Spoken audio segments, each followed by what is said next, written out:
Good day, friends.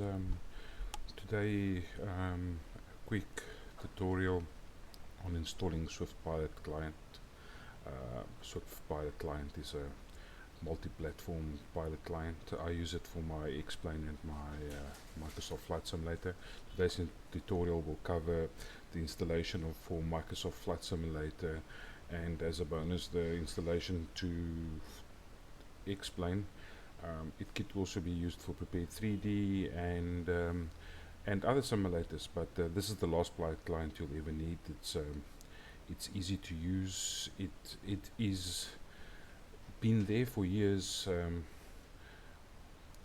but very few people actually use it. I've been involved with this pilot client for a couple of years now, and this is most probably the pilot client that has the most bells and whistles and most probably the least known.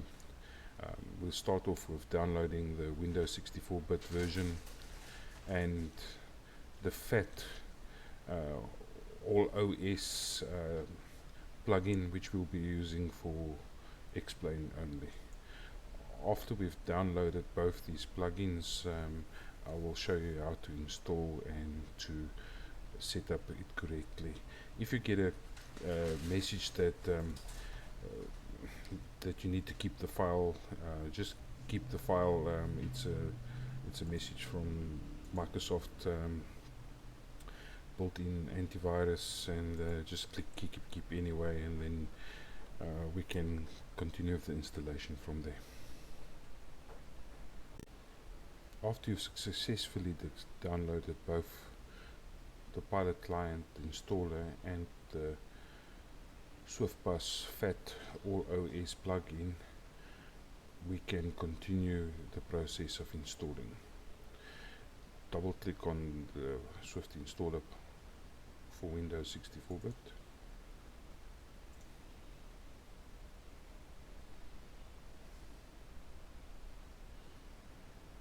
And this will bring up this window. Accept the agreement. As you can see, this flight simulator can be installed for flight gear, X-Plane, Prepared 3D, and Microsoft Flight Simulator 2020. I unfortunately don't use Prepared 3D, or for whichever way. And I clicked just Microsoft Flight Simulator and X-Plane. Those are the two simulators that I'm currently using. And click Next. Now this is a pro tip, because this plugin gets, or this client gets updated regularly. It's highly advised to remove those digits out of the installation path, and do it on subsequent installations as well, thus making it easy for the upgrade and for keeping your settings saved. So I just make it Swift-64-bit, and then click Next and Next, and this will perform the setup. And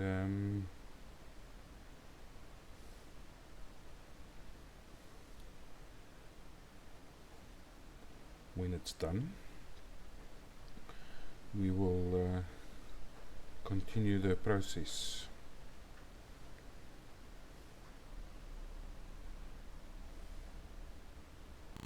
When you eventually get to this screen, in my case, you'll see that it says the installation directory already contains do you want to use this one?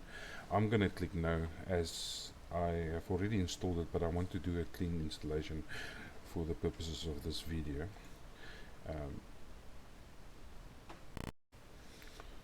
Which will bring up the configuration wizard. You will agree to the terms. I strongly suggest enabling sending crash reports, or to help improve the software. It helps the developers a lot with issues when they arise. We'll bring up this window.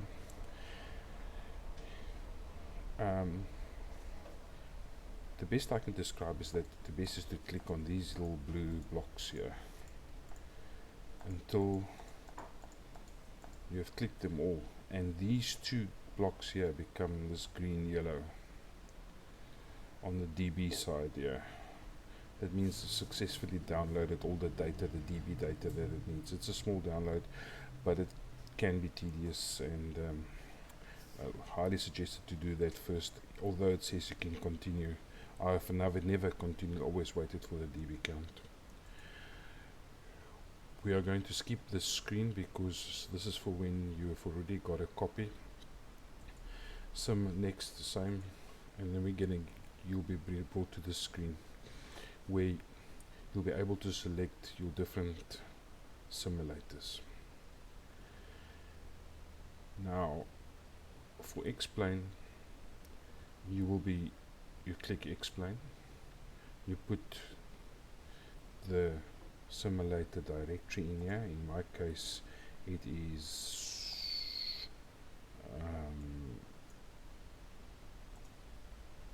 on my F drive, and my CSLs are also on my F drive.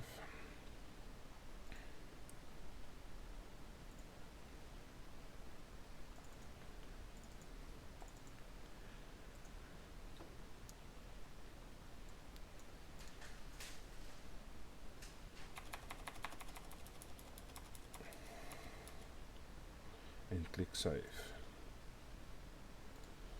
For Microsoft Flight Simulator, click the FSX box here. You won't be able to click it up there. That is for Microsoft Flight Simulator 32-bit, which this application at the moment does not.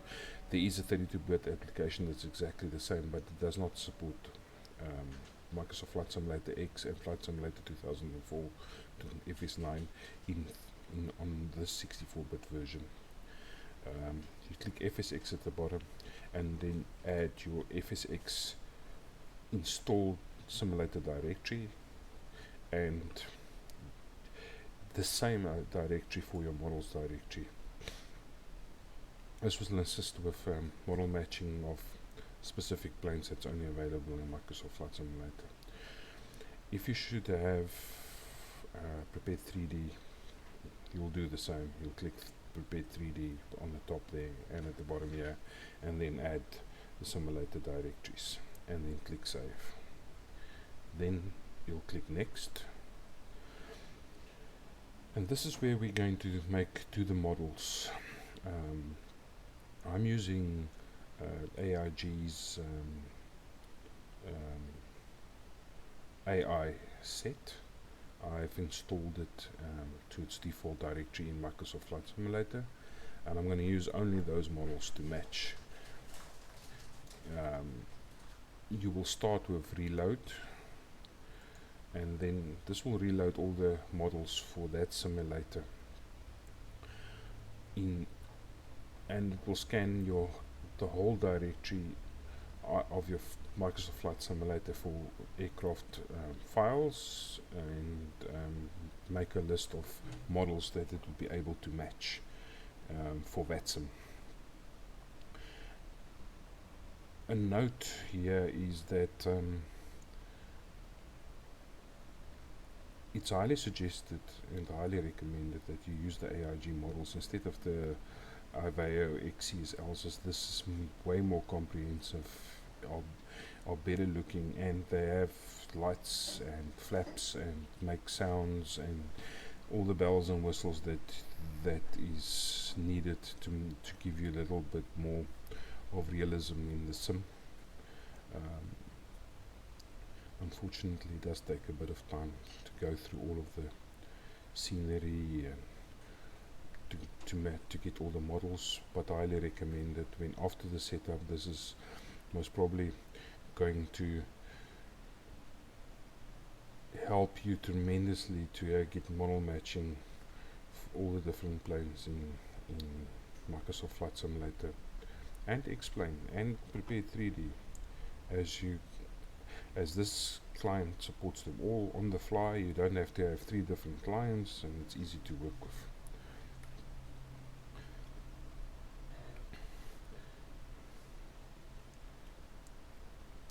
It says it's found 7,893 models. You click OK, and then it will give a dialog on all the directories it's missed, skipped, and then you can close. Then you click create,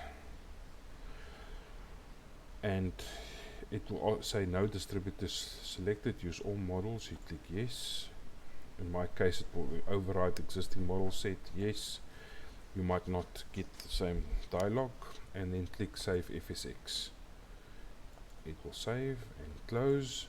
So I have 6,518 models in my model set now to match. For explain, you click on explain. You will do the same process of reloading the models, creating the models, and saving the models.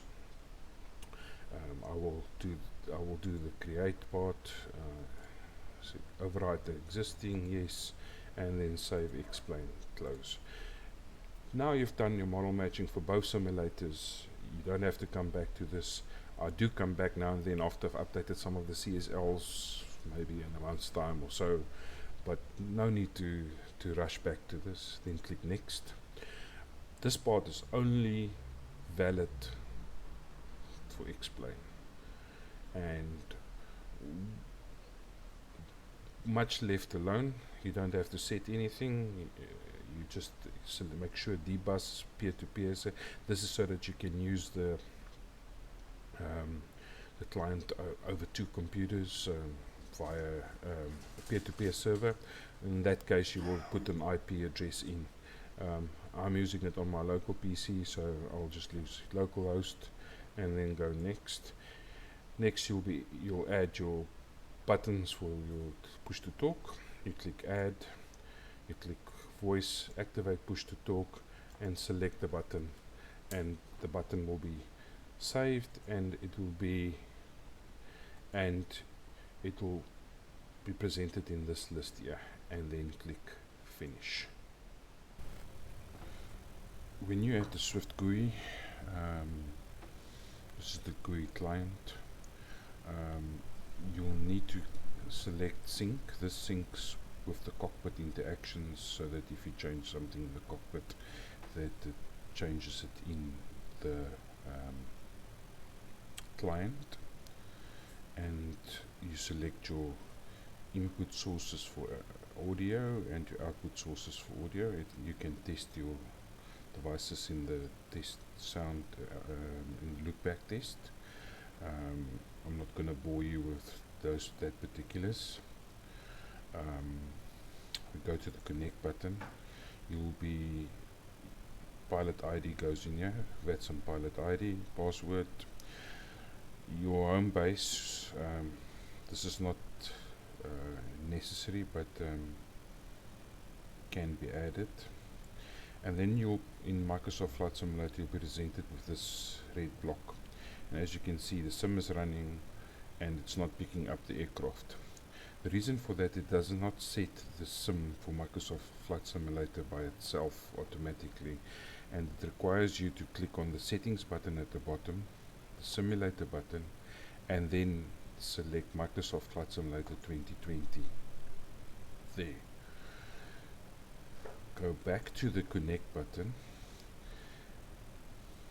wait a couple of seconds, and then select the refresh button. This would bring up the aircraft, and it also you can then put in your type of aircraft. This is a CRJ7, and the livery in this case is a South African Express livery, and call sign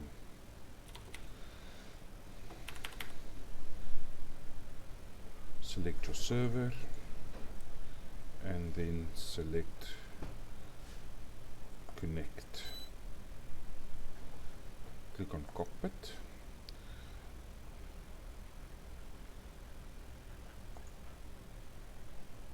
and we have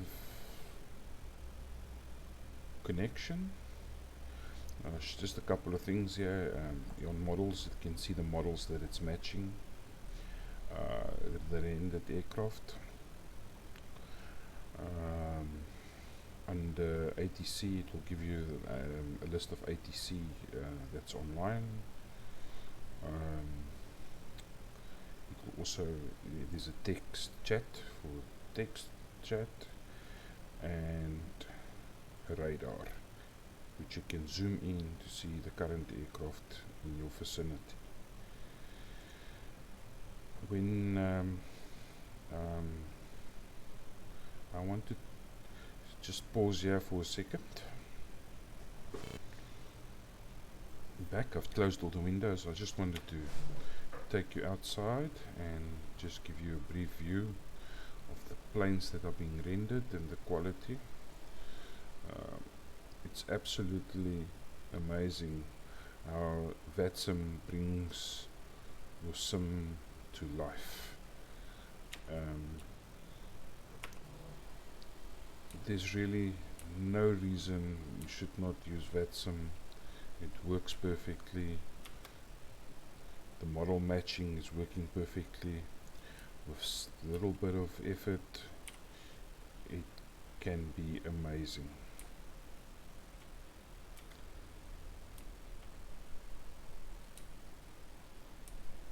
I'm trying to find one of these planes that are taxiing. Here we go.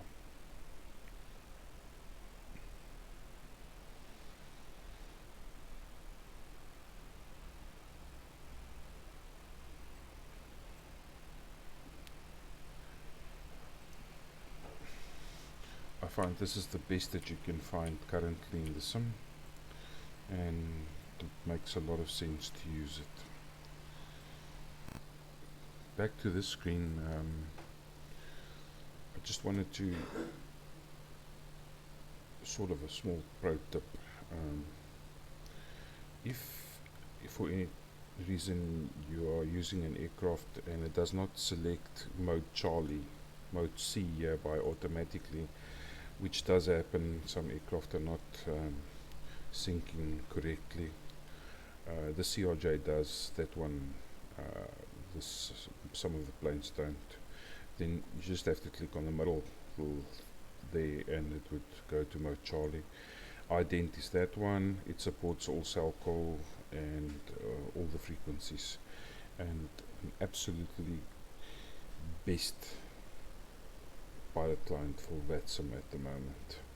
I'm going to pause here and then show you the installation of the explained final parts. The final step for installation of the explain would be to open the SwiftFat or OS plugin with 7-zip. You'll see it's got a 7-zip extension. You'll open it with 7-zip file manager.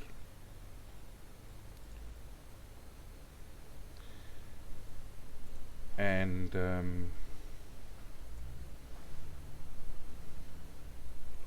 when that is finally open, and you will just extract this folder to your explain resources plugins folder. In my case, I've already done that.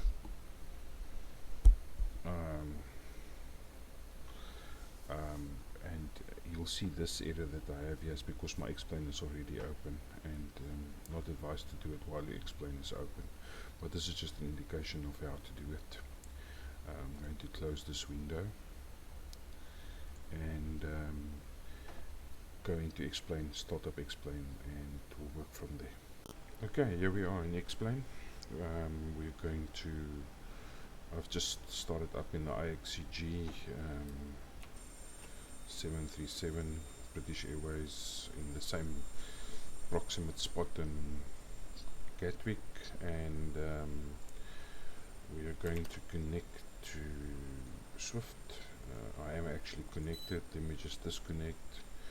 Same settings, as previous. We connect all the settings. There's a couple of changes here. The aircraft type is now 737 British Airways, and we click connect, and you will get a connection prompt at the top of the screen. And after doing that, you wait a minute or so for the planes to generate, and we have an A320 there. We have that looks like an A330. Planes that have been generated by the VATSIM traffic. And there's another Easy here, Easy A320, standard A320. And when we go into our models, these are the models that it's currently matching, and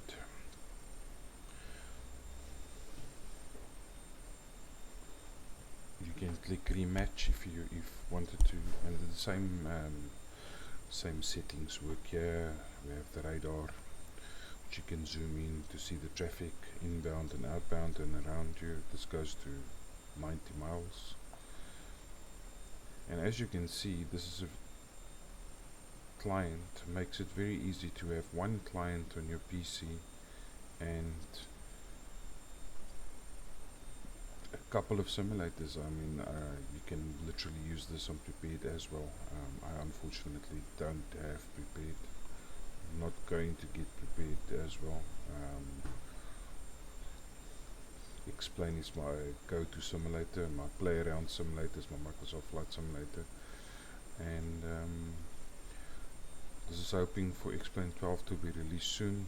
Most of this should still be working, holding thumbs. And I was just hoping for some aircraft to start taxiing so we can see some taxiing of the aircraft here. I think we can wait a little bit. Sure, something will happen soon. Let's see on the radar if there's anything inbound. Don't see anything. There's a plane 20 miles on flight level 300, flight level 30, now 289. On the weather settings, it's best to keep the weather settings off. You don't want to conflict with your X-Enviro or your Microsoft Flight Simulator. Otherwise, everything is exactly the same. The chat is the same, the audio settings are the same, and the cockpit settings are exactly the same. If you change something in the cockpit, it will change in here, or if you want to change something here, you can change it. It would also change it here.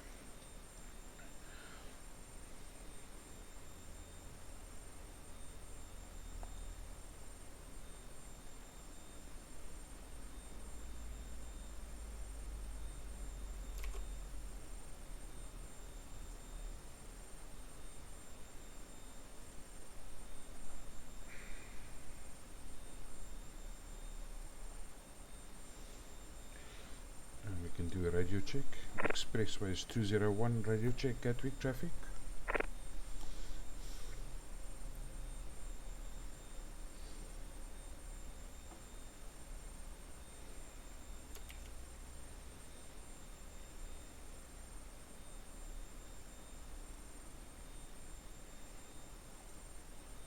Let's see if there's anybody online.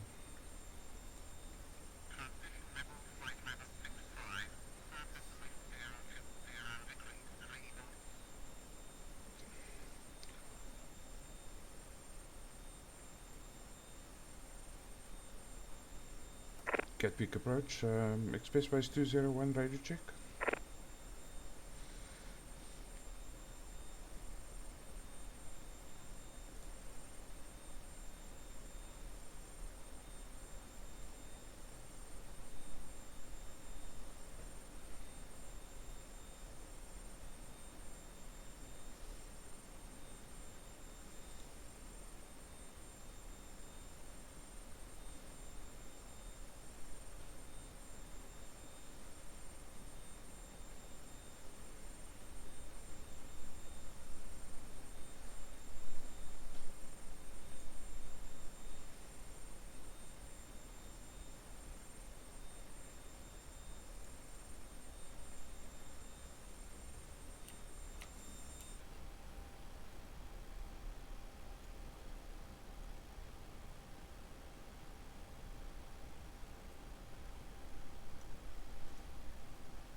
And that concludes this video on setting up Swift for blow simulators. It's a nice and easy client, it works well, and it has all the benefits of the other clients and much more. I hope you find this video useful. I will put the links to everything I have that's needed for this in the video description, and I hope it helps people set up this incredible VATSIM client for use across all the simulators. Thank you very much.